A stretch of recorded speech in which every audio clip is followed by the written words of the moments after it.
Movie के start में हम एक फैमिली को देखते हैं जो कि एक बीच पर आई थी। उस फैमिली में टोटल 4 लोग थे, हस्बैंड, वाइफ, उनकी बड़ी बेटी और छोटा सा बेटा।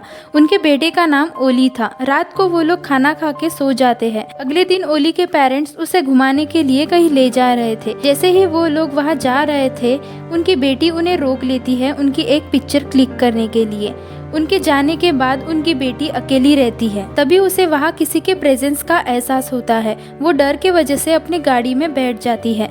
थोड़ी देर के बाद उनकी गाड़ी के पीछे एक और गाड़ी आके रुकती। गाड़ी में से एक आदमी निकलता है जिसका नाम जर्मन था। जर्मन के साथ एक और आदमी होता है, उसका नाम चोक होता है। ओली की सिस्टर गाड़ी में सो रही होती है और ये दोनों आदमी उसे देख लेते हैं। जर्मन चोक को कहता है कि इसे उठाकर अपने साथ ले जाते हैं। चोक कहता है कि तुमने पिछले बार भी ऐसा ही किया था और तुम्हें जेल जाना पड़ा था, लेकिन जर्मन कहता है कि मैं फिर भी इस लड़की को उठाऊंगा। फिर ये लोग उनके टेंट की तरफ बढ़ते हैं चेक करने के लिए कि इसके साथ और कौन है। गाड़ी में ओली की सिस्टर जाग जाती है। वो चोक को पीछे हटने को कहती है और गाड़ी का हॉर्न बजा देती है। इस हॉर्न की आवाज़ जर्मन भी सुन लेता है और उसके पेरेंट्स भी। जर्मन उस गाड़ी की तरफ बढ़ता है। ओली का फादर अपनी बेटी को चेक करने जाता है। जर्मन उस पे गन पॉइंट करके बाहर आने को कहता है। ओली की सिस्टर डरते डरते बाहर आ जाती है। तभी उस लड़की का फादर भी उसे बचाने के लिए आता है, जिसे वो लोग मारकर बेहोश कर देते हैं। ओली की मदर उसे टेंट में छोड़कर उन लोगों के तरफ बढ़ती है और उन पे अटैक करती है। ये देखकर ओली की सिस्टर वहाँ से भाग जाती है, लेकिन जर्मन गोली चलाकर उसे रोक लेता है। फिर वो दोनों तीनों को बांधकर जंगल में ले जा रहे थे। चोक एक जगह बैठकर ओली की सिस्टर का मोबाइल चेक करता है। उसे पता चलता है कि इस फैमिली के साथ एक और छोटा बच्चा भी है। फिर वो ओली की मदर से उसके बारे में पूछता है कि ये छोटा बच्चा कहाँ है, लेकिन वो उसे कुछ नहीं बताती। जर्मन ओली के फादर के सर पे एक बियर कैन रखता है और चोक अपना निशाना लगाने लगता है। ओली का फादर डर से कांप रहा था, जिससे वो बियर कैन नीचे गिरता है। जर्मन एक बार फिर से वो कैन रख देता है। ओली का फादर एक बार फिर से कांप रहा था, जिससे वो कैन एक बार फिर से नीचे गिरता है। चोक गुस्से में आकर उसके सर पे शूट करके उसे मार देता है।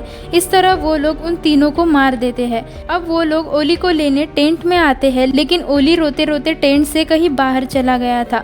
3 दिन बाद एक कपल उसी बीच पे आता है। उस कपल में लड़की का नाम सैम होता है। सैम, जो कि अकेली बैठी होती है, वो उन लोगों के टेंट की तरफ देखती है। उसे ऐसा लग रहा था कि वहाँ पर भी एक फैमिली है जो थोड़े देर में आ जाएगी। सैम का हस्बैंड आग जलाने के लिए लकड़ियाँ जमा कर रहा था और वहाँ उसे छोटे बच्चे की कैप मिलती है। फिर रात होते ही वो लोग आग जलाते हैं। अगले मॉर्निंग जब सैम की आंखें खुलती है तो वो उस टेंट की तरफ जाती है। वो अपने हस्बैंड को भी बुलाती है। उसे कहती है कि यहाँ पर कुछ ना कुछ गड़बड़ ज़रूर है, क्योंकि उनके टेंट में सामान इधर उधर बिखरा हुआ था। वो लोग पुलिस को बताने का डिसाइड करते हैं। उनकी गाड़ी का टायर पंचर हुआ था। सैम का हस्बैंड गाड़ी का टायर चेंज करने लगता है, लेकिन तभी उसे सैम के चिल्लाने की आवाज़ आती है। सैम अपने हस्बैंड को ओली दिखाती है, जो ज़मीन पे पड़ा हुआ था।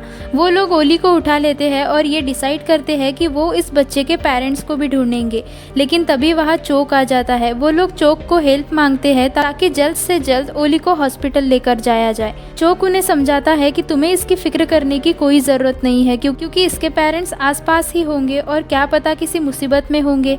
सैम का हस्बैंड कहता है कि अगर वो लोग किसी मुसीबत में होंगे तो हमें उनकी हेल्प करनी चाहिए। चोक और सैम का हस्बैंड उस बच्चे के पेरेंट्स को ढूंढने के लिए चल पड़ते हैं। सैम गाड़ी में बैठती है।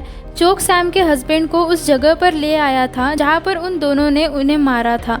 चोक वहाँ देखता है कि ओली की मदर की डेड बॉडी वहाँ नहीं है। इस बात से वो हैरान हो जाता है, क्योंकि वो जानता था कि ओली की मदर अगर यहाँ नहीं है तो इसका मतलब ये है कि वो जिंदा है। सैम का हस्बैंड उसे यहाँ से चलने को कहता है ताकि इस बारे में पुलिस को बताया जाए। फिर वो ओली की मदर को ढूंढते हैं और उन्हें वो मिल भी जाती है। सैम का हस्बैंड उसकी ऐसी हालत देखकर उसके पास जाता है, जिसकी अभी थोड़ी सांसें चल रही थी। तभी चोक उसे शूट करके मार देता है। ये देखकर सैम का हस्बैंड बुरी तरह से डर जाता है और उसे पुश करके वहाँ से भाग जाता है। दूसरी तरफ जर्मन सैम के पास आता है, जहाँ पर सैम उसे सारी बात बता देती है। सारी बात सुनकर जर्मन अपनी गाड़ी से गन निकालता है। सैम डर कर गाड़ी में बैठ जाती है। जर्मन उसे गाड़ी से बाहर आने को कहता है और जब सैम बाहर नहीं आती तो जर्मन गाड़ी का शीशा तोड़ देता है। लेकिन सैम चाकू से उसका हाथ काट देती है और ओली को लेकर वहाँ से भाग जाती है। जर्मन जब सैम को भागता हुआ देखता है तो वो उसके पीछे अपना डॉग छोड़ देता है। सैम का हस्बैंड भागते भागते एक जगह पे छुप जाता है। चोक को कोई भागता दिखता है और वो उस तरफ शूट करता है। चोक वहाँ पर आके देखता है जिस पर उसने गोली चलाई थी वो कोई नहीं बल्कि जर्मन था। गोली मारने पर चोक जर्मन से माफ़ी मांग रहा था, तभी उसे ओली के रोने की आवाज़ आती है और वो उसे पकड़ लेता है। फिर चोक जर्मन को शूट करके मार देता है क्योंकि गोली लगने की वजह से वो काफ़ी तकलीफ में था और चोक उसे तकलीफ में नहीं देख सकता था। फिर चोक सैम को लेकर गाड़ी में बिठा के वहाँ से चला जाता है। तभी सैम गाड़ी का स्टीयरिंग हिला देती है जिससे गाड़ी का बैलेंस बिगड़ जाता है और वो एक पेड़ से टकराती है। दूसरी तरफ सैम का हस्बैंड पुलिस को लेकर आता है, लेकिन चोक उन पे दूर से गोलियां चलाने लगता है। फिर चोक पुलिस के गाड़ी में दोनों हस्बैंड वाइफ को प्रिजनर बनाता है और वो गाड़ी सैम चला रही थी और उन लोगों के पीछे चोक बैठा था गन लेकर।